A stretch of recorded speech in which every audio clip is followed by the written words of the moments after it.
श्रीरङ्गसिंहगिरिदेशिकपादसेवा प्राप्ताखिल द्रविडवेदरहस्यजातम् श्रीगौतमान्वयजमाश्रितभागधेयम् गोपालदेशिकमहम् शरणम् प्रपद्ये वाधूलान्वयसञ्जातमपलार्यतनूभवम् गोपालाचार्य सच्छात्रम् वन्दे वेङ्कटदेशिकम् श्रीवात्स्यवरदाचार्य पौत्रम् तत्पदसंश्रयम् तातार्यतनयम् वन्दे रघुनाथाह्वयम् गुरुम् कास्यपान्वयसञ्जातम् नारायणपदाश्रितम् श्रीमन्नारायणम् वन्दे యతీశ్వరశ్రియాజుషం.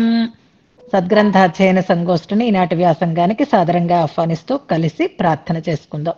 శ్రీపరాశర భట్టార్య శ్రీరంగేశ పురోహిత శ్రీవత్సాంకసుత శ్రీమాన్ శ్రేయసే మేస్తు భూయసే భట్టార్య గంభీర హృదబ్ధి నిర్యత్ దివ్యామృతస్య క్రమయేష భవ్యః శ్రీరంగరాజస్తవ నామ కోయం ధినోతి నిత్యం విబుధాంతరంగం. శ్రీ యతీశాన సిద్ధాంత సర్వస్వామలదర్పణ స్తవోయం రంగరాజస్య భక్త సంజీవనౌషధం. సప్త ప్రాకార మధ్యే సరసిజ ముకుళోద్భాసమానే విమానే కావేరీ మధ్యదేశే మృదుతర ఫణిరాడ్భోగ పర్యంక భాగే నిద్రాముద్రాభిరామం కటినికట శిరః పార్శ్వ విన్యస్త హస్తం పద్మాధాత్రీకరాభ్యాం పరిచిత చరణం రంగరాజం భజేహం. అతంత్రిత చమూపతి ప్రహిత హస్తమస్వీకృత ప్రణీతమణిపాదుకం కిమితి చాకులాంతఃపురం అవాహన పరిష్క్రియం పతగరాజమారోహతః కరిప్రవర బృంహితే భగవతస్త్వరాయై నమః. శ్రీరంగేశయ శరణం మమాసి వాచ్యా వ్యాలోలత్కమలతటాకతాండవేన రగ్భూషంబరమయథాయథం దధానః ధింమామిత్యనుగజగర్జమా జగంధ. ఈనాడు గోష్ఠికి స్వాగత వచనాలను తెలియజేస్తూ నిన్నటి పాఠ్యాంశాన్ని మననం చేసి మన ముందు ఉంచినటువంటి శోభ గారిని మనసారా అభినందిస్తున్నాను. ఇంతకు ముందు మనం చెప్పుకున్న అంశాలని, చాలా రోజుల క్రిందట మనం చెప్పుకున్నటువంటి అంశాలని ప్రారంభించారు. ఎన్నో విశేష అంశాలని ఇందులో కలుపుకున్నారు. నిన్న చెప్పుకున్నటువంటి విషయాలన్నింటినీ కూడా సమగ్రంగా అందించారు. కొంచెం సమయం ఎక్కువైనా సమగ్రత ఉంది. అయితే ఇవాల్టి ఈ మననంలో చిన్న తేడా ఏమిటి అంటే, ఇప్పుడు చూడండి, మనం ఎగ్జామ్కి వెళ్తూ ఉంటే, అంటే రేపు ఉదయాన్నే ఎగ్జామినేషన్కి వెళ్ళిపోవాలి, లేదా ఇప్పుడు ఉదయం లేచాము 1 గంటలో ఎగ్జామినేషన్కి అటెండ్ అవ్వాలి మనం.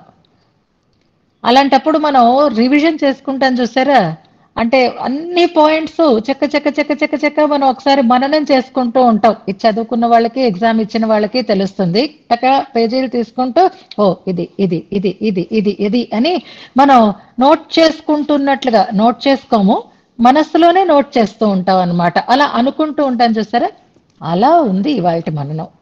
అంటే డిస్కనెక్టెడ్గా ఉంది, ఆమెకి మాత్రమే అర్థమయ్యేటట్లుగా ఉంది. మనకి మననానికి ఉండేటటువంటి లక్ష్యం ఏమిటి అంటే, నిన్నటి పాఠ్యాంశం అందరికీ మళ్ళీ గుర్తొచ్చేటట్లుగా చెయ్యటం. ఆమె చాలా సిన్సియర్గా ప్రయత్నం చేశారు, ఎక్కడ దోషం లేకుండా చెప్పారు, అది సంతోషించడమే. కానీ ఆమెలో ఆమె లీనమైపోయారు, మనతో కనెక్ట్ అవ్వలేదు. అదొక్కటే ఇవాళ మననంలో ఉండేటటువంటి చిన్న డిఫరెన్స్. కానీ చాలా విషయాలు పాయింట్ వైజ్గా టక టక టక టక టక చెప్పేశారు. ఇది అభినందనీయం. కాకపోతే కొంచెం మా వైపు కూడా చూసి ఇది మాకు చెప్తున్నాను అనే భావంతో కనుక చెప్తే ఇంకా దీంట్లో సమగ్రత ఉండేది అని మాత్రమే సూచన చేస్తున్నాను. శ్లోకానుసంధానం కానీ విషయ వివరణలో కానీ ఏ రకమైన తేడా లేదు. ఒక్క చోట మాత్రం సరిదిద్దుకోవాలి. ఏది అంటే, వాళ్ళకి అవతారాలు లేవు, నారాయణుడికి అవతారాలు ఉన్నాయి అని అన్నారు. కాదు, అక్కడ పాయింట్ ఏమిటి అంటే, నీవు ఎత్తిన అవతారాలుగా వారు చెప్పబడలేదు. ఇప్పుడు గజేంద్ర మోక్షణం అనేది ఒకటి ఉందనుకోండి, అది ఒక అవతారం. అంటే భక్త రక్షణం కోసం భగవంతుడు అనేకమైనటువంటి రూపాలని ధరించి వచ్చాడు అని ఎన్నింటినో చెప్పారు. అలాగే భగవంతుడే సృష్టి కోసం బ్రహ్మగా అవతరించాడు అని ఏ శృతి వాక్యము చెప్పట్లేదు. భగవంతుడే లయం కోసం ఈశ్వరునిగా అవతరించాడు అని చెప్పట్లేదు. ఈశ్వరుణ్ణి సృష్టించి, బ్రహ్మని సృష్టించి ఆ బ్రహ్మకి సృష్టికర్తృత్వాన్ని ఇచ్చాడు అనే చెప్తోంది. ఈశ్వరుడికి లయకర్తృత్వాన్ని ఇచ్చాడు అనే చెప్తోంది. అంటే వారు భగవద్ అవతారాలు అనుకునే అవకాశం లేదు, అంతే తప్ప వారికి అవతారాలు లేవు అని అర్థం కాదు. బ్రహ్మారుద్రుడు అవతరించేరు, అవతార పురుషులు కాదు అని కాదు అర్థం అక్కడ. భగవద్ అవతారాలు కావు, పరబ్రహ్మ ఎత్తినటువంటి అవతారాలుగా వాటిని చెప్పలేదు. మరి వారిని ఎలా చెప్పారు అంటే ఆయన సృష్టిలో ఒక భాగంగానే చెప్పారు అన్నది అక్కడ క్లారిటీ ఉండాలన్నమాట. వాళ్ళకి అవతారాలు లేవని కాదు, భగవద్ అవతార కోటిలోకి చెందిన వారు కాదు వీరు. దేంట్లోకి చెందినవారు అంటే సృజ్య కోటిలోకే చెందినవారు. అందుకే బ్రహ్మాద్యా సృజ్య వర్గే అనే మాట చెప్తున్నారు. వారిలో కూడా పరమాత్మ ఉన్నాడు, పరబ్రహ్మతత్వం ఉంది, అది అందరిలోనూ ఉన్నట్టే వారిలో కూడా ఉంది. సృష్టి 4 రకాలుగా ఉంటే అందులో దేవకోటిలోకి చేరినటువంటి వారు వీరు అని మనకి శృతి చెప్తోంది అనేటటువంటి విషయం అక్కడ స్పష్టం చేసుకుంటూ, చక్కటి ప్రయత్నం అమ్మా, ఇలా అన్నానని ఏమనుకోకండి, మీరు విషయం గ్రహిస్తున్నారు. ఇంకొంచెం దృష్టి ఈ రకంగా మార్చుకుంటే ఆ విషయాలన్నీ అందరికీ కూడా ఇంకా గ్రాస్ప్ చేయడానికి అవకాశం ఉంటుందన్న దృష్టితో చెప్పాను. కానీ అభినందన చెయ్యకుండా కాదు, చాలా విషయాలను మీరు చక్కగా అందించినందుకు ఆచార్య అనుగ్రహం, భగవద్ అనుగ్రహం పరిపూర్ణంగా ఉండాలి అని ప్రార్థన చేస్తూ ఈనాటి వ్యాసంగాన్ని మనం శ్లోకానుసంధానంతో ప్రారంభం చేసుకుందాం. శ్లోకానుసంధానం నిన్న మీకు ఆడియో పెట్టాను, చాలా లేట్ చేశాను, అయినా ఎక్స్ట్రా కూడా ఇచ్చేసాను, బోనస్ కూడా ఇచ్చేసాను. 50 శ్లోకాల దాకా ఆడియో చేసి పెట్టేశాను, 2 రకాలుగాను మీరు దాన్ని ప్రాక్టీస్ చేసుకుందరు. కానీ అందుకని ఇవాళ మనం మొదటి శ్లోకము తర్వాత 21వ శ్లోకం నుంచి అనుసంధానం చేద్దాం. 10 శ్లోకాల కంటే ఎక్కువ ముందు అనుసంధానం ఉంటే టైం చాలదు కాబట్టి.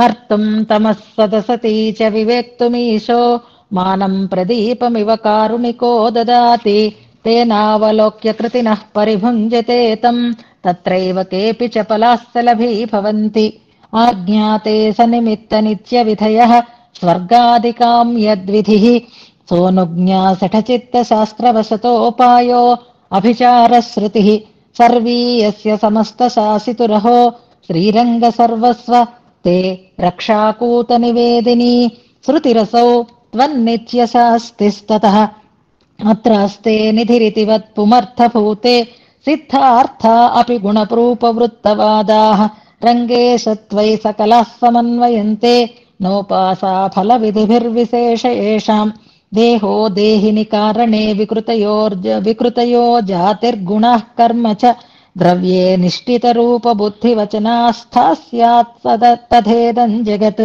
విశ్వం త్వయ్యభిమన్యసే జగదిశేతేనాద్వితీయస్తతః మాయోపాధి వికార సంకర కథాకా నామ రంగేశ్వర స్థిత్యుత్పత్తి ప్రవృత్తి గ్రసన నియమన వ్యాపనైరాత్మనస్థే శేషో శేషః ప్రపంచో వపురితి భవతస్తస్య చాభేదవాదాః సర్వం ఖల్వైతదాత్మ్యం సకలమిదమహం తత్వమస్యేవ మాజ్యా వ్యాఖ్యాతా రంగధామ ప్రవణ విజయభిర్వైదికైః సార్వభౌమైః సరాజకమరాజకం పునరనేకరాజం తథా యథాభిమతరాజకం తగ్జగదిదం జజల్పుర్జడాః జగావవస చిత్రతా తారతరతమత్వతర్కాంగికా శృతిశ్చిదసితి త్వయా వరద నిత్యరాజన్వతి బ్రహ్మాద్యాసృజ్య వర్గే భృకుటిభటతయోద్ఘాటితానావతార ప్రస్తావే తేన నత్వం నచ తవ సదృశాః విశ్వమేకాతపత్రం లక్ష్మీనేత్రా త్వయేతి ప్రత్సృతిమునివచనైః త్వత్పరైస్తర్పయామః శ్రీరంగాంభోధిచంద్రోదయ జలముచితం వాది కౌతస్కుతేభ్యః. ఇంతవరకు మనం అర్థంతో అనుసంధానం చేసుకున్నాం.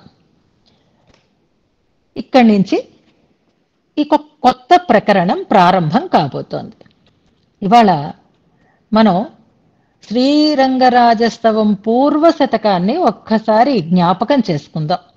ద్వయమంత్ర ప్రకరణం కాబట్టి ద్వయమంత్ర పూర్వార్థం, అందులో పూర్వఖండార్థం ఎలా చెప్పబడింది అనేది తీసుకుందాం.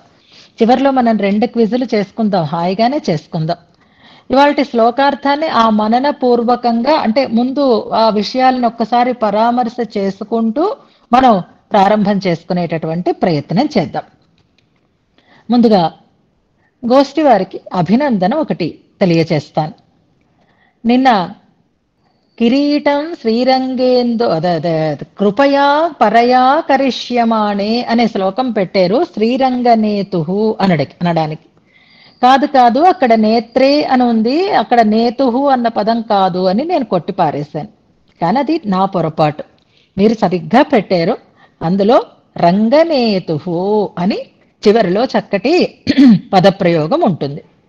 అలాగే మళ్ళీ 104వ శ్లోకంలో కూడా రమయతు సమాంకంఠ అంటూ శ్రీరంగనేతు అనేటటువంటి ప్రయోగం ఉంటుంది.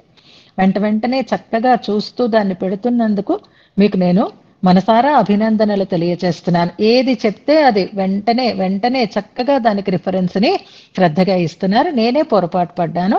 98, 99వ శ్లోకము అది కృపయా పరయా కరిష్యమాణి, అందులో కూడా రంగనేతు అనే పదం ఉంది. దానికి మిమ్మల్ని అభినందిస్తున్నాను. అలాగే కౌతస్కుతేభ్య అన్నప్పుడు మన పద్మజ మనకి శ్రీవైకుంఠ స్తవంలో కూడా ఈ పదం వచ్చిందమ్మా అని ఒకసారి జ్ఞాపకం చేశారు. ఇలా ధారణ చేస్తూ చక్కగా మళ్ళీ దాన్ని జ్ఞాపకం చేసుకుంటూ ఉండేటటువంటి మీ శ్రద్ధకి నేను మనసారా అభినందనలు తెలియచేస్తున్నాను. ఆ శ్లోకం ఎన్నో శ్లోకమో ఇవాళ చివరిలో పద్మజ గారే అనుసంధానం చెయ్యాలి అని కూడా నేను సూచన చేస్తున్నాను. ఆ వైకుంఠ స్తవంలోనే మనకి బ్రహ్మ, శివుడు, ఈశుడు మొదలైనటువంటి వారికందరూ కూడా తదీక్షణ లబ్ధ సత్తాహ అనేటటువంటి ఒక ప్రయోగం అక్కడ ఉంటుంది. అంటే బ్రహ్మ పదవి ఆయనకి వచ్చిన, బ్రహ్మ పదవిని కోల్పోయి మళ్ళీ దాన్ని సంపాదించుకున్న ఆయన ఎలా సంపాదించుకుంటాడు అనంటే యుగ కోటి సహస్రాణి విష్ణు మారాధ్య పద్మభూ అనేటటువంటి శ్లోకాలు. అందులో అక్కడ మనం అనుసంధానం చేసుకున్నాం, మంచి పుస్తకాలు వేసుకున్నాం. వైకుంఠ స్తవానికి ఉండేటటువంటి వ్యాఖ్యానం ఇంకా సులభంగా ఉంటుంది. చక్కగా ఒకసారి దాన్ని మీరు మళ్ళీ పరామర్శ చేసుకోవచ్చు. అలాగే తాము ఈ స్థానాన్ని పొందడానికి ఆ నారాయణుడు యొక్క అనుగ్రహమే అనేటటువంటి మాట వారి నోటితోటే చెప్పినటువంటి మాటలు, ఆ ప్రమాణాలు మనకి ఎన్నో కనిపిస్తూ ఉంటాయి. కాకపోతే వీళ్ళ ముగ్గురు సమానం అనేటటువంటి మాట ఎందుకు వస్తుంది అంటే అదే నీ మాయ అంటారు, అంతా విష్ణు మాయ అని అంటారు చూసారా. అలాగే కొంతమందికి అర్థమవుతోంది, కొంతమందికి అర్థం కావటం లేదు. వాళ్ళకి అర్థం కావడానికి నీ అనుగ్రహం, వీళ్ళకి అర్థం కాకపోవడానికి నీ మాయ కారణాలు అవుతున్నాయి అని అంటూ కిమివ నర్మ నా నిర్మిమీతే అంటారు. ఆ మాయ చెయ్యలేని పని అంటూ ఏమిటుంటుందయ్యా స్వామి. అందుకే ఈ త్రిమూర్తి సామ్యత్వమైన, త్రిమూర్తి ఐక్యత అయినా, త్రిమూర్తి ఉత్తీర్ణతావాదాలైనా ఇలా రకరకాల మాటలు ఎందుకు కనిపిస్తున్నాయి అంటే అది నీ మాయ అంటారు. అక్కడ వైకుంఠస్తవంలో ఆ కౌతస్కుతేభ్య అనేటటువంటి పదమున్న కౌతస్కుత అన్నది మన ఆ శ్లోకం చివరిలో అనుసంధానం చేసుకుందాం. ఇక ఇంతవరకు శ్రీరంగరాజస్తవమా కాదా, ఇక మీదట స్తుతి ప్రారంభం అవుతోందా అనేది ముందు నిర్ణయం చేసుకుందాం. ఇంతవరకు చేసిన పని ఏమిటి అంటే ఇదిగో ఈ సిద్ధాంతం సరైనది కాదు, ఆ సిద్ధాంతం సరైనది కాదు, ఇది కరెక్ట్ అయినటువంటి యుక్తి, ఇది సరైనటువంటి శృతి ప్రమాణము అంటూ చెప్తూ వస్తున్నారు కదా. అంటే ఇక మీదట చేస్తారనమాట స్తుతి. ఇప్పటి వరకు చేసినది స్తుతి కాదనమాట అని అనిపిస్తుంది. కానీ పేరేమిటి? శ్రీరంగరాజ స్తవము అనే పేరు. అంటే అంత స్తుతి రూపమైనదే. స్తుతించడం అనేది ఎలా ఉంటుంది అంటే ఒకే రీతిలో నువ్వింద్రుడివి, నువ్వు చంద్రుడివి, నువ్వంతటి వాడివి, నువ్వింతటి వాడివి అంటేనే స్తుతి అని అనుకోక్కర్లేదు. ఈ రకంగా పరమత నిరసనం చెయ్యడం కూడా భగవద్వైభవాన్ని చెప్పటమే కనుక ఇంతవరకు పరమత నిరసన పూర్వకంగా భగవత్ రంగరాజస్తవం రంగనాథుణ్ణి స్తుతించి ఇక మీదట తమ సిద్ధాంత ప్రకారంగా రంగనాథుని యొక్క వైభవాన్ని చెప్తున్నారు అని స్పష్టం చేస్తారు. ఇప్పుడు ఈ పరమత నిరాకరణానికి కారణం ఏమిటని మనం చెప్పుకున్నాము అంటే వాట్ల మీద ఉండేటటువంటి అసహనం కాదు అని చెప్పుకున్నాం. అవి యుక్తియుక్తములు కావు కనుక స్వసిద్ధాంత ప్రతిష్టాపన చెయ్యడం కోసం వాటిని ఖండించి తమ సిద్ధాంతాన్ని ప్రతిష్ఠిస్తున్నారు అని మనం ప్రారంభంలోనే చెప్పుకున్నాం. భట్టరు వారికి అది అతిశయంతో చేసిన పని కాదు, సప్రమాణంగా చేసినటువంటి ఒక నిరూపణ. మతాన్ని చెప్పేవారి మీద కాదు, సిద్ధాంతం మీద ఉండేటటువంటి ఒక తక్కువతనము అని చెప్పుకున్నాం. అంతేకాదు ఒక మంచి గురువుకు ఉండాల్సినటువంటి లక్షణం ఏది అంటే తన సిద్ధాంతంతో పాటుగా ఇతర సిద్ధాంతాలని కూడా తెలుసుకోగలిగి ఉండడం. వాటిలో ఏముంది, మనం చేసుకుంటున్న దాంట్లో ఏముంది అనే దాన్ని కూడా తెలుసుకోగలిగి ఉండడమే మంచి ఆచార్య లక్షణం అని కూడా చెప్తారు. అంచేత ఇంతవరకు భట్టరు వారు చేసినటువంటి ఈ సిద్ధాంత స్థాపన ఏం చేశారు ఇంతవరకు అంటే బాహ్య మతాలని, కుదృష్టి మతాలని నిరసించారు.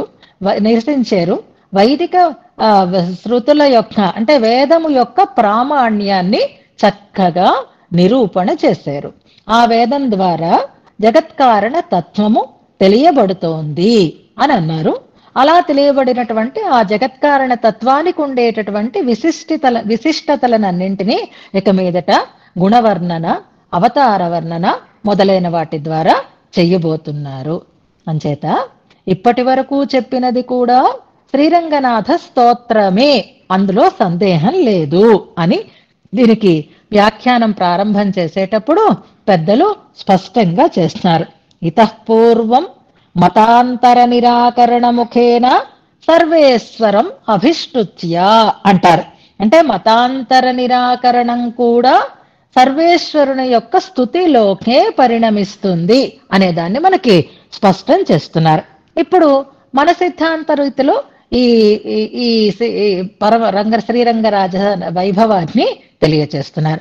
నారాయణ పరబ్రహ్మ అంటే నారాయణుడే శ్రీరంగనాథుడు అని మనం చెప్పుకున్నాం. ద్వయమంత్రంలో చెప్పబడుతూ ఉండేటటువంటి శ్రీమన్నారాయణ శబ్దం చేత చెప్పబడుతున్నది ఎవరు అంటే శ్రీరంగనాయకి, శ్రీరంగనాయకుడు అనే మనం స్పష్టంగా చెప్పుకున్నాం. కాబట్టి ఇక్కడ రంగనాథుని యొక్క పరత్వము ఇంతవరకు ప్రతిపాదింపబడింది ఒక పద్ధతిలో, ఇక మీదట ప్రతిపాదింపబడుతున్నది మరొక పద్ధతిలో అని మనం తెలుసుకోవాలి. 27వ శ్లోకం దగ్గర నుంచి 40వ శ్లోకం వరకు ఇంచుమించుగా పరమాత్మలో ఉండేటటువంటి గుణ వైభవాన్ని మనకి తెలియచేస్తున్నారు. ఇది గుర్తుపెట్టుకోండి.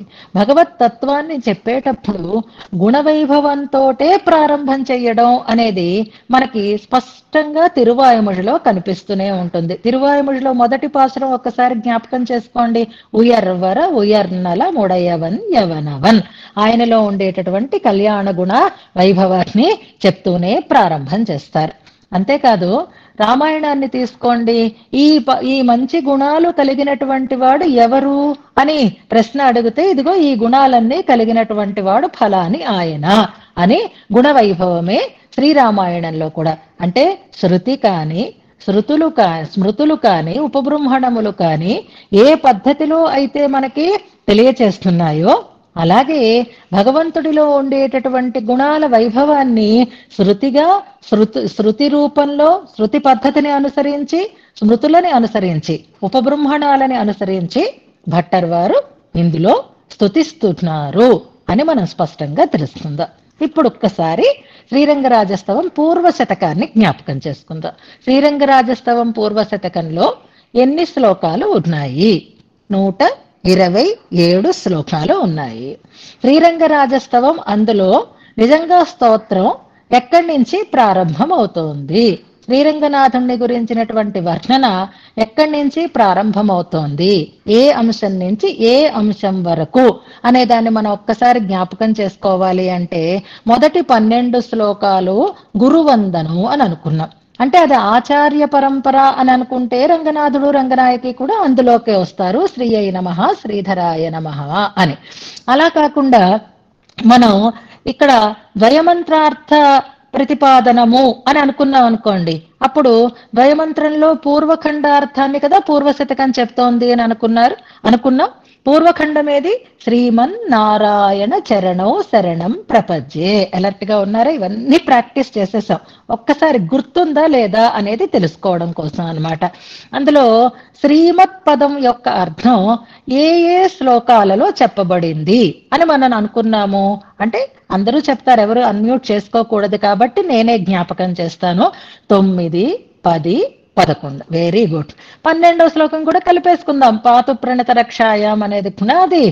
పోని అది అలా పక్కకి పెట్టిన 9, 10, 11 శ్లోకాలలో శ్రీమత్ పదము యొక్క అర్థము చెప్పబడింది కదా. మరి శ్రీమత్ పదం తర్వాత ఉన్నదేది? నారాయణ అనేటటువంటి పదం. ఈ నారాయణ అనే పదంలో కూడా 2 భాగాలు ఉన్నాయి. నార అయన అనేటటువంటి భాగాలు ఉన్నాయి కదా. మరి శ్రీమత్ పదం చెప్పిన తర్వాత నారపదము యొక్క అర్థాన్ని ఎక్కడి నుంచి ప్రారంభం చేశారు అంటే కావేరీ అవగాహిషీయ అనేటటువంటి ఆ శ్లోకం దగ్గర నుంచి ఎంతవరకు వెళ్ళింది అది అంటే 20వ శ్లోకం దగ్గర నుంచి 62వ శ్లోకం వరకు మొత్తం శ్రీరంగం దివ్యక్షేత్రాన్ని చుట్టి మనం ఆ స్వామి దగ్గరికి నంబెరుమాళ్ళ దగ్గరికి వెళ్ళే అంతవరకు అని మనం అక్కడ చెప్పుకున్నాం. అంతవరకు చెప్పినవన్నీ కూడా నిత్య వస్తువులైనటువంటి నార శబ్దముల యొక్క వైభవము చెప్పబడింది అని అప్పుడు మనం చెప్తున్నాం. అయితే మరి ఇక్కడ మధ్యలో ఈ 12వ శ్లోకం దగ్గర నుంచి 19 దాకా ఏమనుకోవాలి? అక్కర్లేని శ్లోకాలు అనుకోవాలా అంటే దానికి కూడా వివరణ చెప్పుకుందాం.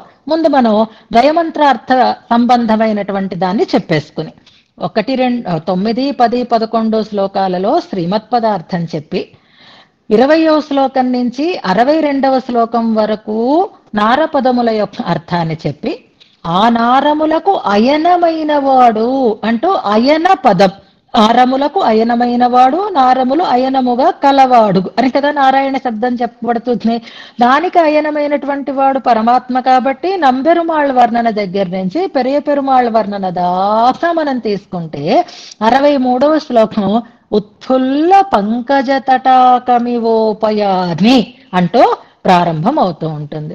అంచేత ఉత్ఫుల్ల పంకజ తటాకం అక్కడి నుంచి పరమాత్మ వర్ణన కాబట్టి, రంగనాథుని వర్ణన కాబట్టి అది అయన శబ్దము యొక్క అర్థాన్ని మనకి తెలియచేస్తోంది అంటారు. అంటే ఇప్పుడు ఎంతవరకు వచ్చింది ద్వయమంత్రంలో పూర్వఖండం? శ్రీమన్నార అయన అంతవరకు వచ్చింది. ఇంకా మిగిలినదేమిటి? చరణౌ శరణం ప్రపజ్ఞే అనేటటువంటి మాటలు. ఈ చరణం శరణం ప్రపజ్ఞే అన్నప్పుడు ఆ చరణ వర్ణన ఉండేటటువంటి శ్లోకాల దాకా వెళ్ళిపోండి. అంటే ఇంచుమించుగా 120 శ్లోకాల పైన అయన శబ్ద వర్ణన మనకి కనిపిస్తూ ఉంటుంది. అదైన తర్వాత మనకి మనవై నువ్వైచ అనేటటువంటి లాస్ట్ లైన్ ఉన్నటువంటి ఒక శ్లోకాన్ని గుర్తుపెట్టుకోండి. సంక్రాంతరాగావివ పాద పద్మౌ అంటూ శ్రీరంగభర్తు మనవై నువ్వైచ ఈ శ్లోకం గుర్తుంటే అక్కడేం చేశారు అంటే అక్కడ ఆ స్వామి యొక్క పాద పద్మౌ అనేటటువంటి పదప్రయోగం మనకు అక్కడ కనిపిస్తుంది. అంటే చరణౌ. Very good. 123వ శ్లోకం. ఆ శ్లోకం మొదలు గుర్తు రావటం లేదు నాకు, ఒకసారి మొదలు పెట్టండి. సంక్రాంతరాగావివ పాద పద్మౌ శ్రీరంగభర్తు మనవై నువ్వైచ అనేటటువంటి శ్లోకం ఉంటుంది. వందారు బృందారక మౌళిమాలా సింజా అని యుంజా అనేదో వస్తుంది. 2వ లైన్ నాకు గుర్తులేదు, మీకు అందరికీ వచ్చు కాబట్టి ఒకసారి జ్ఞాపకం చేసుకోండి. అంటే అక్కడికి చరణవు అన్నంత వరకు వచ్చి చరణవు శరణం ప్రపంచే ఆటోమేటిక్ గా వెళ్ళిపోతుంది. మనవై నువ్వైచ అనేటటువంటి మాట. మనవై అంటే అనుసంధానం చేస్తా యుంజాన చేత కమలాకరేభ్యః సంక్రాంతరాగావివ పాద పద్మౌ శ్రీరంగభర్తు మనవై నువైచ. అద్భుతమైనటువంటి శ్లోకం. అక్కడ చరణౌ శరణం ప్రపజ్యే అనేసారనమాట. అంటే అందులో మళ్ళీ తమాషా ఎందుకది మళ్ళీ మళ్ళీ గుర్తుపెట్టుకోమంటున్నానంటే ఆ మనవై నువ్వై దగ్గర ఆగండి. అంతేకాదు ఆ చివరి వరకు వెళ్ళిపోతే అక్కడి నుంచి బృందావన పండితం అంటూ స్వామి యొక్క పాదారవింద వైభవాన్ని చెప్తున్నారు. అందులో చివరి శ్లోకం మనం తీసుకుంటే అది సింజాన శృతి సింజిని అన్న దాంట్లో వందే అనేటటువంటి పద్ధతితో మనకది పూర్తవుతుంది. అంటే ఆ చివరి శ్లోకాలలో చరణౌ శరణం ప్రపజ్యే అని స్పష్టం చేశారు. ఈ రకంగా ద్వయమంత్రం పూర్వఖండార్థం ఆ రకంగా విభాగం మనం తెలుసుకుంటాము పూర్వ శతకంలో అని అనుకున్నాం. ఇప్పుడు ఇందులో మనకి మిగిలిపోయిన పార్ట్ ఏది అని అంటే అది 13వ శ్లోకం నుంచి 19వ శ్లోకం వరకు. మరి దీన్ని ఏ రకంగా తీసుకోవాలి అంటే తనకుండేటటువంటి అశక్తతని చెప్పారు అంటున్నారు. అదైతే ఇందాక మనం చెప్పుకున్నదైతే ద్వయమంత్ర అర్థ వివరణంగా. ఇప్పుడు స్తోత్రాన్ని మనం కనుక తీసుకుంటే 1 నుంచి 19వ శ్లోకం వరకు కూడా అది ఇంట్రొడక్షన్, ఓన్లీ ఇంట్రొడక్షన్. ఇవాళ ఇంకా పాఠం మొదలవలేదు, ఏమవుతుంది? ఇంట్రొడక్షనే అవుతుంది కదా. ఉపోద్ఘాతం భాగంగా వస్తుంది అనమాట స్తోత్రంలో, అది ఉపోద్ఘాతము అని అనుకోవాలి. ఉపోద్ఘాతం తర్వాత, ఇంట్రడక్షన్ తర్వాత అవతారిక అంటారు. అంటే అందులో ఉండేటటువంటి అంశాన్ని కొంచెం పరామర్శిస్తూ చెప్పేటటువంటి కంటెంట్ అన్నమాట. ఆ అవతారిక భాగంగా ఎక్కడ అనుకోవాలి అంటే నిజంగా చెప్పాలంటే 62వ శ్లోకం దాకా కూడా అవతారికే, తర్వాతే అసలు స్తోత్రం ప్రారంభమైంది అని అంటారు. అది గ్రంథపరంగా తీసుకుంటే, స్తుతిపరంగా తీసుకుంటే ఉపోద్ఘాతం 19వ దాకా, లేదా 1 నుంచి 62 దాకా కూడా అవతారిక అని అనుకుంటే అసలైనటువంటి స్తోత్రం మనకి 63వ శ్లోకం నుంచి ప్రారంభం అవుతుంది అని పెద్దలు మనకి వివరణ చేసిన దానిని ఒక్కసారి జ్ఞాపకం చేసుకుందాం. ఇక మొట్టమొదట క్లుప్తంగా చెప్పేశారు, అలాగే మళ్ళీ చివరిలో కూడా క్లుప్తంగా స్వామికి శరణాగతి చేశారు. అందులో మొదటిదేవిది అంటే 8వ శ్లోకం ఒక్కసారి గుర్తుపెట్టుకోండి. మనకి రంగనాథుడికి నమస్కారం చేస్తూ ఉండేటటువంటి శ్లోకం, లేదా పాతు ప్రణత రక్షాయ అని ప్రార్థనలో. అందులో మనం రోజు అనుసంధానం చేసుకుంటాం, చింతామణి మివోద్వాంతం అనేటటువంటి దాంట్లో శ్రీరంగేశయమాశ్రయే అన్నారు కాబట్టి ప్రపత్తిని సంగ్రహంగా చేశారు. ఇదే ప్రపత్తిని మళ్ళీ చివరిలో వందే అనేటటువంటి మాటతోటి మళ్ళీ క్లుప్తంగా చేశారు అని అంటారు. కాకపోతే శ్రీరంగరాజస్తవం పూర్వ శతకంలో, ఉత్తర శతకంలో, అంటే పూర్వ శతకంలో ఉత్తరఖండార్థం లేదు అని కాని, ఉత్తర శతకంలో పూర్వఖండార్థం లేదు అని కాని అనుకోకూడదు. కాకపోతే ఎక్కువ ప్రాధాన్యం దానికి ఉంది అని అనుకుంటున్నాం. గుర్తించాల్సిన అంశం ఎవరికైనా గుర్తుందో లేదో ఒకసారి జ్ఞాపకం. మనవై, నువ్వై అని 2 క్రియాపదాల దగ్గర మనం ఇంతకు ముందు చెప్పుకున్నాము. అది ఒకటి శరణాగతికి తెలియచేస్తోంది, ఒకటి కైంకర్యాన్ని తెలియచేస్తోంది అని చెప్పుకున్నాం. గుర్తుందో లేదో, మనకి ద్వయమంత్రంలో పూర్వఖండంలో ఆశ్రయించటం అనేది చెప్పబడుతుంది, ఉత్తరఖండంలో శ్రీమతే నారాయణాయ నమః అని అన్నప్పుడు మనం స్వామికి కైంకర్యం చెయ్యటం అని కదా. కైంకర్య ప్రార్థన ఉత్తరఖండంలో, శరణాగతి పూర్వఖండంలోనూ ఉంటుంది. పదాధ్యానిస్తున్నాను అంటే ఆశ్రయిస్తున్నాను అన్నట్లుగా త్రికరణములతో ఆశ్రయించటం అనేది మనవై అని చెప్తే, నువ్వై స్తుతిస్తున్నాను అనేటటువంటి క్రియాపదం శ్రీమతే నారాయణాయ నమః అని కైంకర్యాన్ని తెలియచేస్తోంది. అక్కడికి వెళ్ళిన తర్వాత నిత్యసూరులతో పాటు మనం కూడా చేసేది ఏమిటి అంటే ఏతత్ సామగాయనాస్తే అని, అలా సామగానంతో భగవత్ స్తుతినే చేస్తారు కాబట్టి అక్కడ కైంకర్యం చెప్పబడింది నువ్వై అనేటటువంటి క్రియ చేత అని కూడా మనం అక్కడ చెప్పుకున్నాం. అలా ఆ పూర్వఖండంలో ఉండేటటువంటి విషయాలన్నీ కూడా మనకి 6 పదాలు 6 విషయాలని చెప్తున్నాయి అన్నారు. అదే ఇవాళ చెప్దాం అనుకున్నాను. శోభారాణి గారు కాకతాళీయంగా ఆ విషయాన్నే ప్రస్తావన చేశారు. లక్ష్మీనేత్ర అంటూ చాలా సంతోషం అనిపించింది నాకు. ఇప్పుడు 10 అర్థాలని చెప్తుంది అంటూ షట్పదోయం ద్విఖండ దశయిత మంతారం త్రాయతే అనే అష్టశ్లోకిలో ఉండేటటువంటి వాక్యాన్ని మనం తీసుకుంటే, ఉత్తర శతకాన్ని ప్రారంభం చేసుకునే ముందే మనం చెప్పుకున్నాం నేతృత్వం, నిత్యయోగం, సముచిత గుణజాతం, తనుజ్ఞాపనంచ, ఉపాయం, కర్తవ్య భాగం అంతవరకు 6 పదాల అర్థాలు మొదటి పూర్వ శతకంలో ఎక్కడెక్కడ ఏ ఏ శ్లోకాల ద్వారా చెప్పబడ్డాయి అనేది ఉంది. మీ దగ్గర పుస్తకం ఉంది కాబట్టి ఒకసారి చూసుకోండి. ఇప్పుడు సమయం మళ్ళీ దాంట్లోకి మనం వెళ్ళవద్దు. అందులో 6 అర్థాలు అయిపోయిన తర్వాత మిగిలినటువంటి 4 అర్థాలు ఉత్తర శతకంలో ఏ ఏ శ్లోకాల దగ్గర ఎలా వివరణ చేయబడుతున్నాయి అనే దానిలోకి మనం వచ్చేస్తే నిన్నటి శ్లోకంలో మనకి విశ్వమేకాతపత్రం లక్ష్మీనేత్ర త్వయా నీ చేత అనుంది. లక్ష్మీనేత ఆయన అంటే శ్రీపతి ఆయన అని చెప్పడం చేత ఇది మొత్తం అంతా కూడా శ్రీమతే అని మిథున పరం అనేటటువంటి మాట చెప్పబడుతోంది. ఉపాయం కర్తవ్య భాగం త్వథ మిథున పరం ప్రాప్యం. ప్రాప్యమేది కైంకర్యం. కైంకర్యం ఎవరికి చేయాలి? ఒంటరి నారాయణుడికి కాదు. మిథున పరం శ్రీమతే నారాయణాయ, శ్రీమన్నారాయణునికే కైంకర్యం చేయాలి అని చెప్తూ ఉండేటటువంటి అంశం శ్రీమతే అని ఉత్తర వాక్యంలో ఉండేటటువంటి ఆ శ్రీమత్ శబ్దం తాలూకు అర్థం మనకి లక్ష్మీనేత్రాత్వయ శ్రీమన్నారాయణ అన్నటువంటి మాటని మనకక్కడ స్పష్టం చేశారు. అంచేత మనకి అష్టశ్లోకిలో చెప్పినటువంటి ద్వయమంత్రము యొక్క 10 అర్థములలో 7వ అర్థము లక్ష్మీనేత్రాత్వయ అనేటటువంటి ఈ శ్లోకంలో సూచింపబడింది. మిథునపరమైనటువంటి కైంకర్యమే ప్రాప్యము. ప్రాప్యము మిథునపరమైనదే. కైంకర్యము మిథునమునకే చెయ్యాలి, లక్ష్మీనారాయణ మిథునమునకు అని చెప్పు. జగత్కారణ తత్వమైనటువంటి నారాయణుడు లక్ష్మీ విశిష్టుడు అనే విషయాన్ని వెనకటి దాంట్లో చెప్పారు. మిగిలిన వారు ఎవరూ కూడా పరదైవములు కాదు అంటే ఎందుకని అంటే నిర్ధారించడానికి ఒక ప్రధానమైన కారణం ఎవరైతే శ్రీయఃపతో శ్రీగుణరత్న కోసం చదువుకున్నాం కదా, ఏ లక్షణములతోటి ఆయనే శ్రీయఃపతి అని నిర్ణయం చేస్తారు అని మనం అనుకున్నాం కదా. అందుకని ఆయన శ్రీయఃపతి, మిగిలిన వారు శ్రీయఃపతులైతే జగత్కారణి తత్తులు. హ్రీశ్చితే లక్ష్మీశ్చ పత్నియో అనేటటువంటి లక్షణం ఎవరి ఎందైతే సమన్వయపడుతోందో ఆయనే జగత్కారణ తత్వము, ఆయనే పరతత్వము అనేది నిశ్చయం చేశారు. ఆ పరతత్వ నిర్ణయం ఆ రకంగా స్పష్టంగా చేశారు. అంచేత అక్కడ శ్రీమతే అనేటటువంటి పదాన్ని మనం అర్థం చేసుకున్నాం. ఇప్పుడు నారాయణ అని తర్వాత ఉత్తరాఖండంలో నారాయణ పదం వస్తుంది.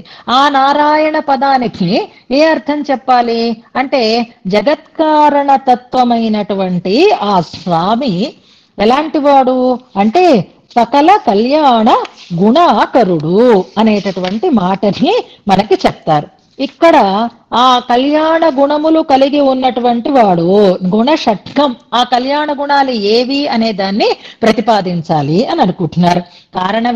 కారణత్వ జగత్కారణ రూపుడైనటువంటి పరమాత్మ హేయగుణ రహితుడు, కళ్యాణ గుణ సహితుడు అని మనకి శాస్త్రం చెప్తోంది. ఇప్పుడు ఇందులో ఆ తత్వాన్ని వివరణ చేస్తున్నారు, ఆ తత్వాన్ని ఇందులో ప్రతిపాదన చేస్తున్నారు. ముందు తత్వమేదో చెప్పారు, పరతత్వం ఏదో చెప్పారు, ఇతర మతాల వాళ్ళ యొక్క సిద్ధాంతాలు ఎలా నిలవవో చెప్పారు. ఇప్పుడు ఆ పరతత్వము ఎటువంటిది అనే దాన్ని ఇందులో మనకి నిర్ణయం చేస్తున్నారనమాట.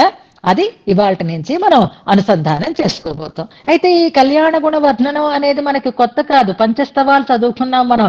అందులో సుందరబాహుస్వామి దగ్గర, వరదరాజస్వామి దగ్గర, శ్రీవైకుంఠస్తవంలో గుణవర్ణన లేకుండా ఎక్కడా మనకి కుదరదు. అంతకంటే కూడా మొట్టమొదట మనం చదువుకున్నటువంటి గజత్రయాన్ని తీసుకున్న అస్తుతే తయేవ సర్వం సంపత్స్యతే అని పూర్తయిపోయింది. అక్కడికి అమ్మవారు ఓకే అన్నారు, తథాస్తు అని అన్నారు. అన్న తర్వాత భగవద్ రామానుజులు దాన్ని ప్రారంభం చేస్తున్నారు.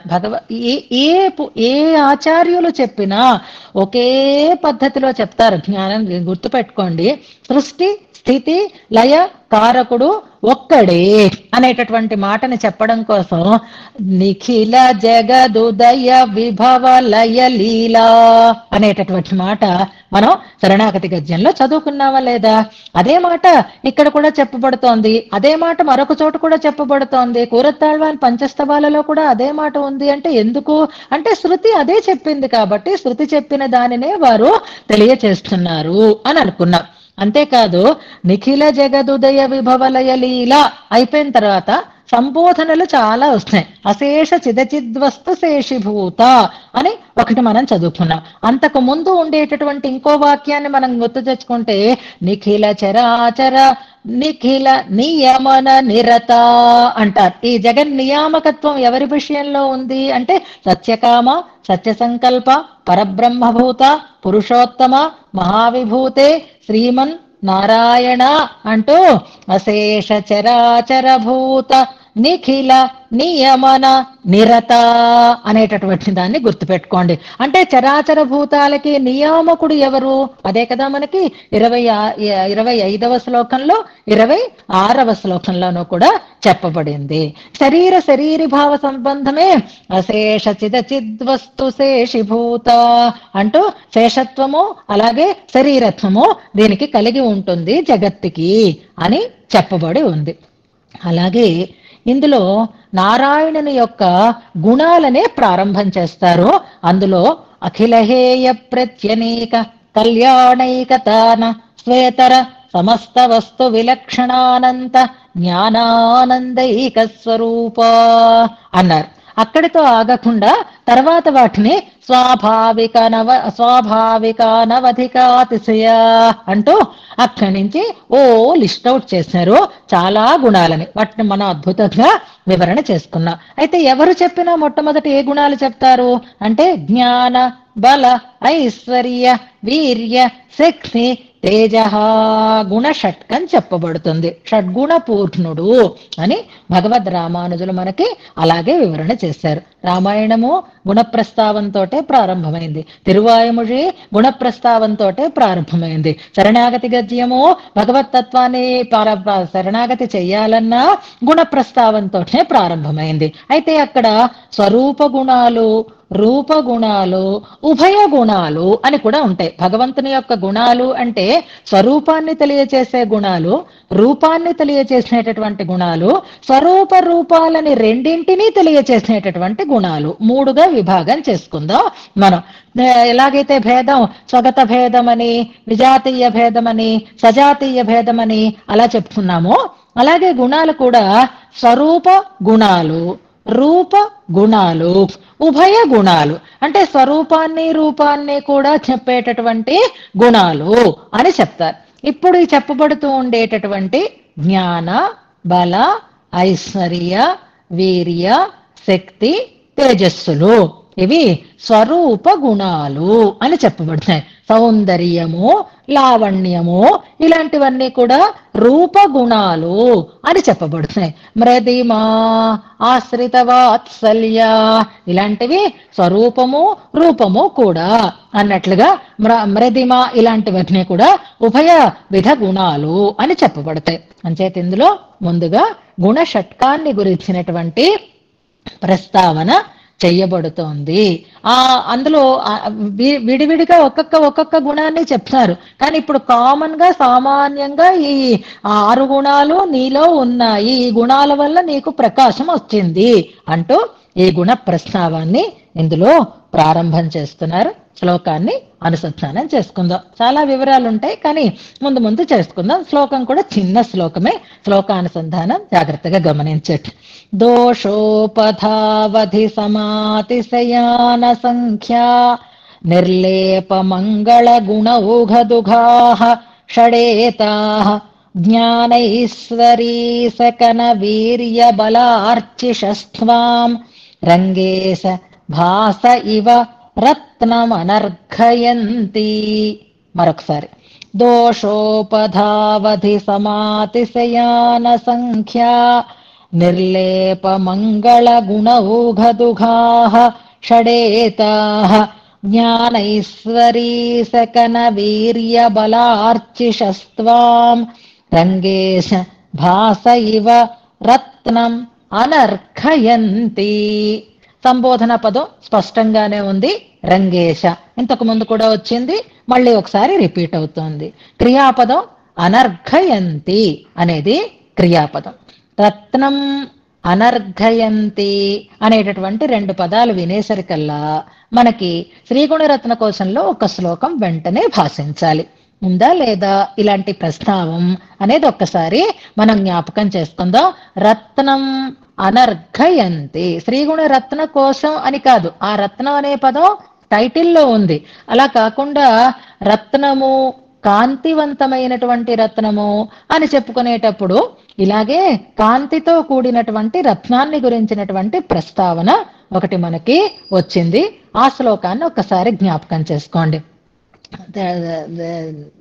అందులో నకుంఠ స్వాతంత్ర్యం భవతి చ నచ అన్యాహిత గుణం అనేటటువంటి ఒక ప్రయోగం ఆ శ్లోకంలోనే స్వతశ్రీ త్వం విష్ణోః స్వమసి తతయేవైష భగవాన్ అనేటటువంటి శ్లోకాన్ని జ్ఞాపకం చేసుకోండి. చాలా హాయిగా అనుసంధానం చేసుకున్నాం కదా, మళ్ళీ మళ్ళీ ఒక్కసారి గుర్తు తెచ్చుకుంటూ ఉంటేనే ఇవి నిలుస్తాయి. ఎలాగైతే వాసన పువ్వుకి అవినాభావ సంబంధం ఉందో అలాగే రత్నానికి కాంతికి కూడా అవినాభావ సంబంధం ఉంది. కాంతి ఉంది కాబట్టి రత్నానికి విలువ అని చెప్తున్నారు. అంత మాత్రం చేత కాంతి వల్లే రత్నం ఇంత గొప్పదైంది అని అన్యాహిత గుణము కాదు అంటూ చాలా అందంగా అక్కడ మనకి చెప్తారు. స్వతశ్రీ త్వం విష్ణోః స్వమసి తతయేవైష భగవాన్ త్వదాయత్తర్థిత్వేపి అభవత్ అపరాధీన విభవః.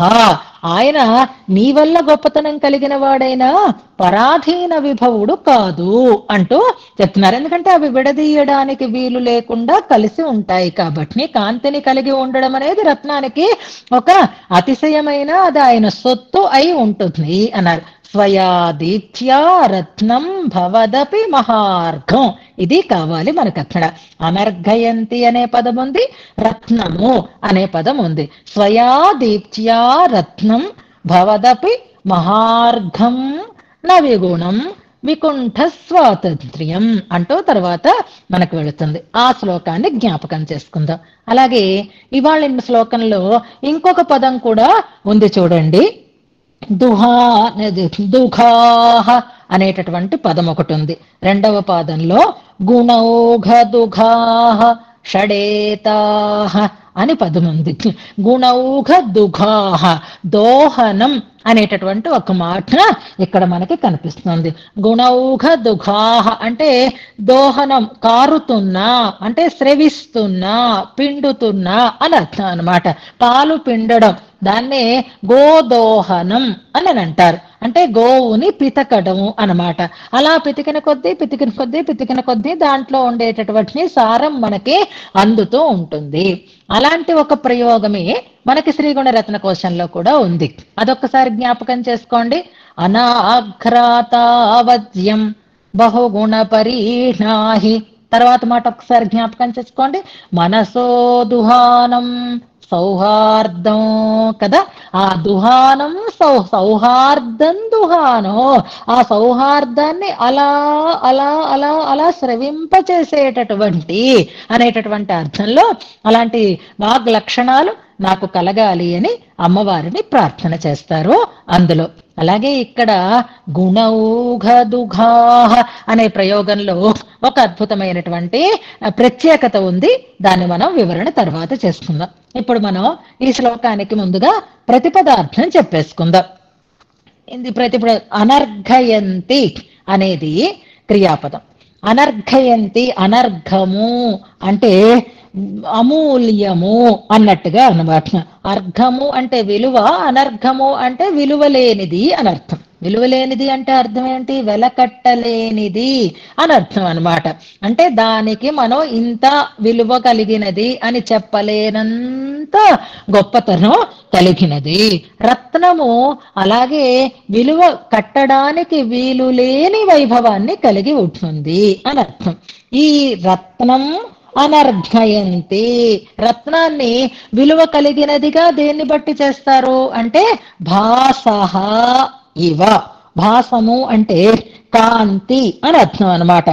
భాసః రత్నానికి ఉండేటటువంటి కాంతులు రత్నానికి ఎలాగైతే అంతులేని విలువని తెచ్చి పెడతాయో అలాగే ఈ గుణాలు నీకు గొప్పతనాన్ని కలిగిస్తున్నాయి అంటున్నారు ఈ శ్లోకంలో అన్నమాట. ఉదాహరణగా ఉపమానంగా భాసః రత్నం అనర్ఘయంతి తదివ అని అనుకోవాలి. లేదా రత్నం భాసః ఇవ, రత్నమును కాంతులు ఎలాగైతే అమూల్యమైన దానినిగా అతిశయం కలిగిన దానినిగా చేస్తాయో అలాగే నిన్ను గుణాలు గొప్పతనం కలిగిన వాటివిగా చేస్తున్నాయి అంటున్నారు ఇందులో. అంటే భాసహ రత్నం అనే ఇవ అనేది ఉపమానం అన్నమాట. రత్నాన్ని కాంతులు రత్నాన్ని అద్భుతంగా గొప్పతనాన్ని పొందిన దానినిగా తెలియచేసినట్లే అంటూ చెప్తున్నారు. ఏవేవి గుణాలు, ఎలాంటి గుణాలు అనే దాన్ని ఇందులో చెప్తూ రంగేశ, ఓ రంగనాథ అంటూ చెప్తున్నారు. ఆయనకు ఉండేటటువంటి వైభవం ఎలాంటిది అంటే మంగళ గుణములు, నిర్లేప మంగళ గుణములు అని చెప్తున్నారు. ఎలాంటి గుణాలు అంటే ఈ మొత్తం లైన్ అంతా, అంటే మొదటి పాదం రెండవ పాదం ఇంచుమించుగా ఒకటే సమాసం అని చెప్తారు.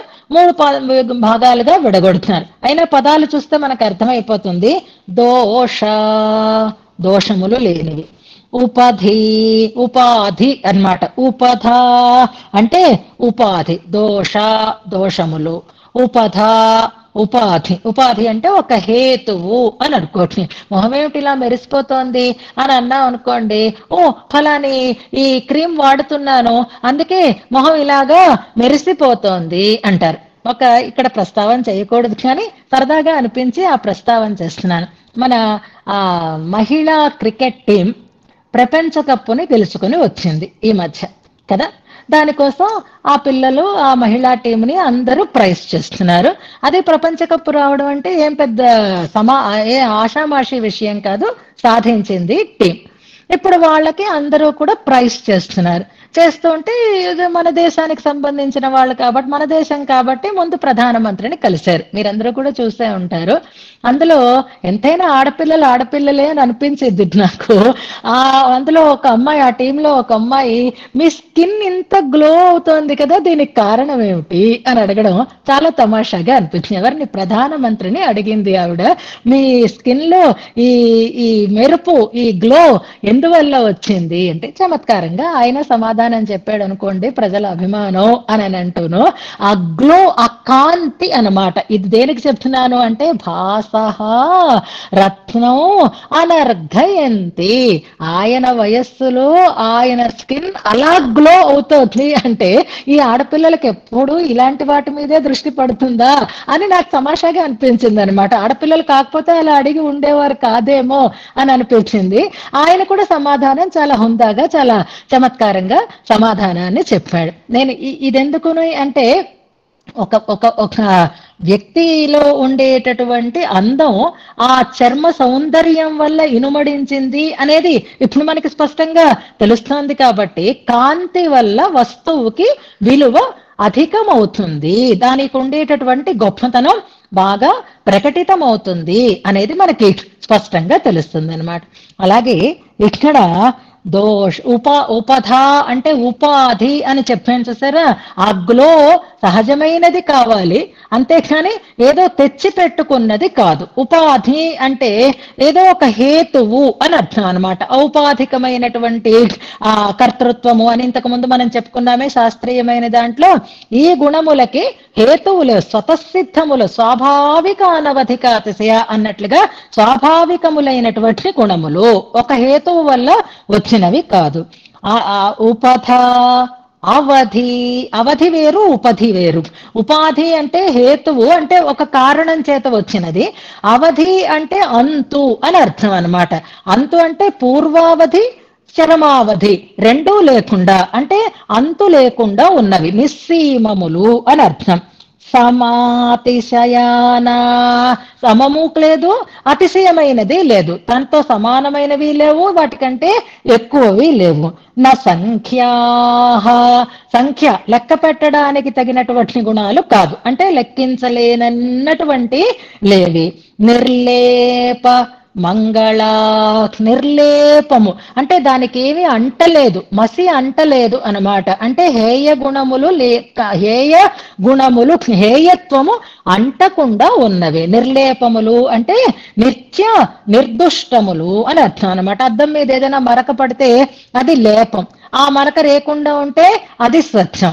భగవంతుడి గుణాలకి ఏ లేపము ఉండదు, అంటే హేయత అంటేటట్లుగా ఉండవు. అందుకనే అఖిల హేయ ప్రత్యనేకములు అని చెప్పబడుతున్నాయి.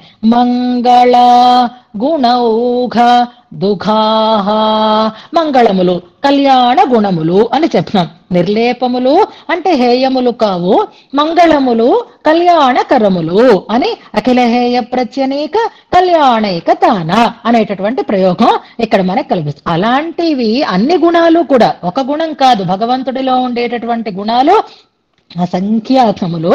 అలాంటి గుణాలనన్నింటినీ గుణౌఘ దుఘాహ అంటారు. అలాంటి గుణాలనన్నింటినీ స్రవింపచేస్తూ ఉండేవే ఈ మూలమైనటువంటి 6 గుణాలు అంటున్నారనమాట. అనేకములైనటువంటి కళ్యాణ గుణములకి దోహనకారులు అంటే వాటిని పెంపొందించేవి అయినవే, వాటి కలిగినవే షడేతాహ.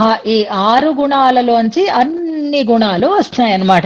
ఈ 6 గుణాలలోనే అన్ని గుణాలు ఇమిడి ఉన్నాయన్నమాట. ఈ 6 గుణాలంటే 6 అని అనుకోకండి, అనేకములైనటువంటి కళ్యాణ గుణాలని స్రవించేవి.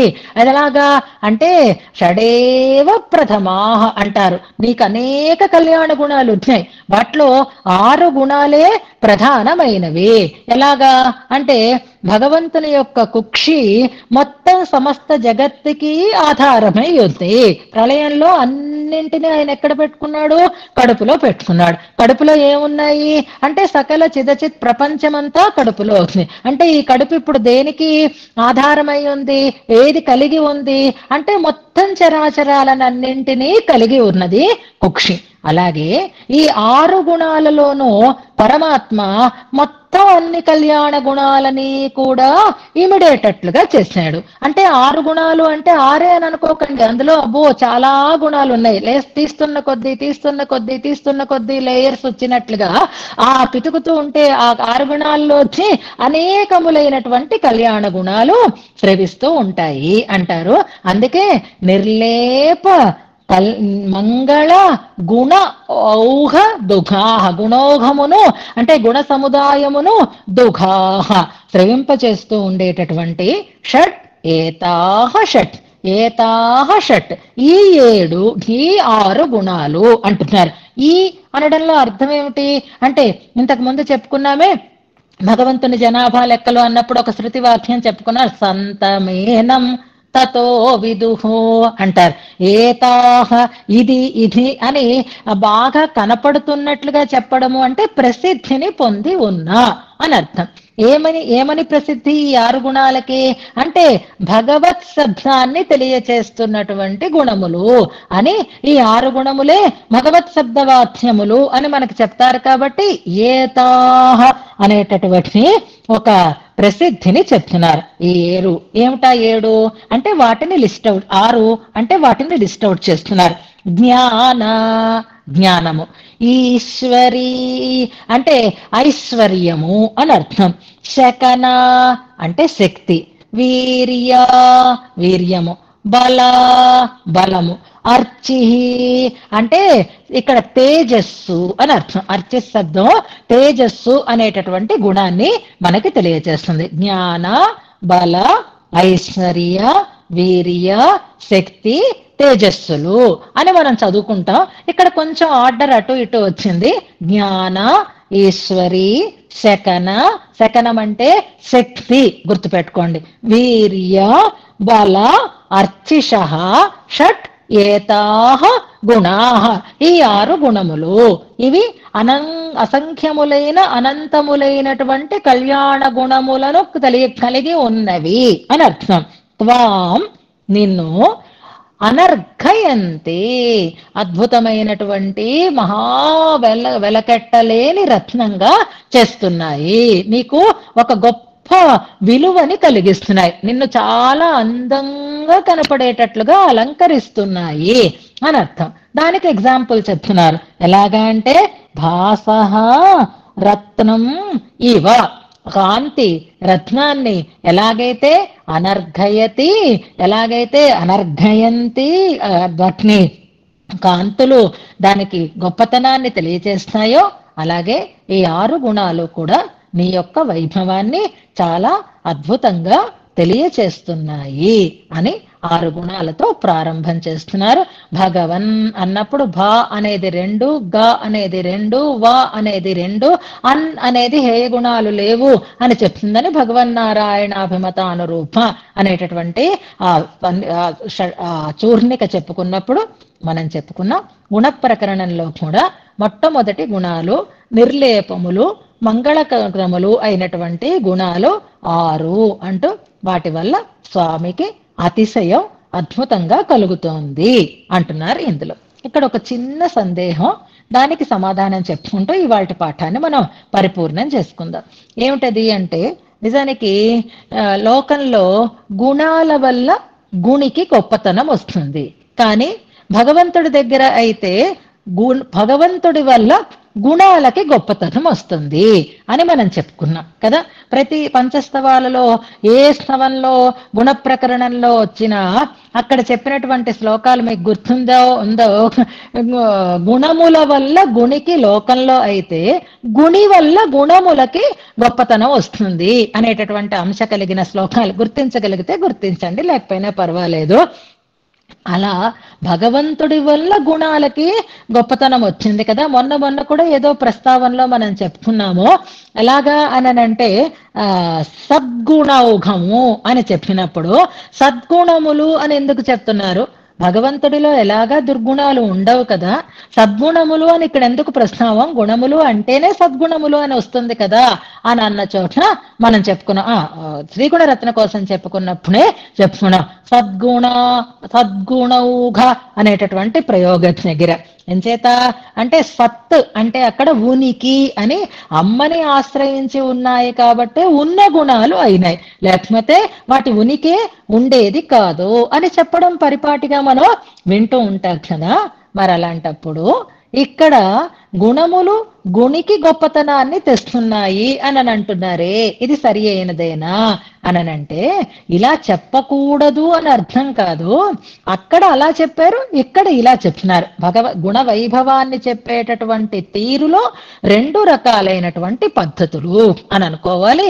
ఈ గుణాలు భగవంతుణ్ణి ఆశ్రయించటం వల్లే సత్తని పొంది ఉన్నాయి అనేది ఒక పద్ధతి అయితే, గుణములు పరమాత్మ యొక్క అతిశయాన్ని మరింతగా ఇనుమడింప చేస్తున్నాయి అని చెప్పేటటువంటి తీరు కూడా ఉంది అనడానికే ఈ శ్లోకాన్ని మనం ఉదాహరణగా తీసుకోవచ్చు అని అంటారు.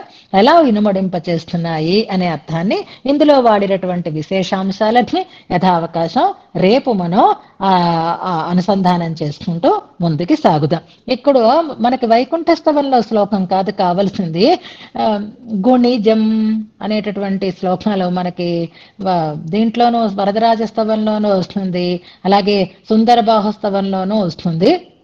గుణాయత్తం లోకే గుణుషి పదం అంటూ శ్లోకాలు ఉంటాయి. గుణ అనేటటువంటి పదంతోటే ప్రారంభం అవుతూ ఉంటుంది అనమాట. గుణాయత్తమే గుణికి లోకంలో అయితే, కానీ పరమాత్మకైతే గుణములకి అతిశయము అని చెప్పినటువంటి సందర్భాలు అవి.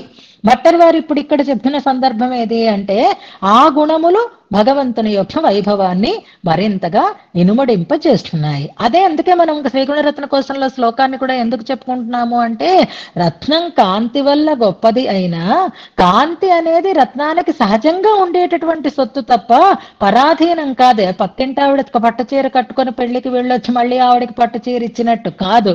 ఇది సొత్తు ఆయనది. కాంతి కలిగి ఉండడం రత్నానికి ఎలాగైతే సహజమో అలాగే గుణాలు కలిగి ఉండడం అన్నది పరమాత్మకి కూడా అతిశయం సహజమైనటువంటి అతిశయం, ఎక్కడి నుంచో తెచ్చి పెట్టుకున్నది కావు. కాబట్టి ఈ గుణాలు స్వాభావికములు అని చెప్తారు. ఇంకా ఇందులో ఉండేటటువంటి విశేషాంశాలని మనం యథావకాశం అనుసంధానం చేసుకుందాం. అయితే ఇక్కడ సందర్భం వచ్చింది కాబట్టి మనకి విష్ణు సహస్రనామాలలో ఒక నామం ఉంది, మహాద్యుతి అని. ఇక్కడ రత్నము కాంతి అనేటటువంటి ప్రస్తావం వచ్చింది కాబట్టి ఆ ప్రసంగం చేస్తున్నాను. ఇంట్రెస్ట్ ఉన్నవాళ్ళు విష్ణు సహస్రనామ స్తోత్రం ఉంటే అవకాశం ఉంటే చదువుకోండి కూడా. అందులో కూడా 6 గుణాల గురించినటువంటి ప్రస్తావం మనకి కనిపిస్తుంది. భగవత్ స్వరూపాన్ని చెప్పేటప్పుడు 6 గుణాల గురించి చెప్తారు. అతీంద్రియో మహామాయో, తర్వాత నుంచి మహోత్సాహో మహాబలః మహాబుద్ధిః మహావీర్యో. ఆ తర్వాత గుర్తుపెట్టుకోండి. అలా ఈ 6 గుణాల గురించి చెప్పేటప్పుడు ప్రతి గుణానికి ముందర మహా మహా మహా అనేటటువంటి విశేషణం ఉంటుంది.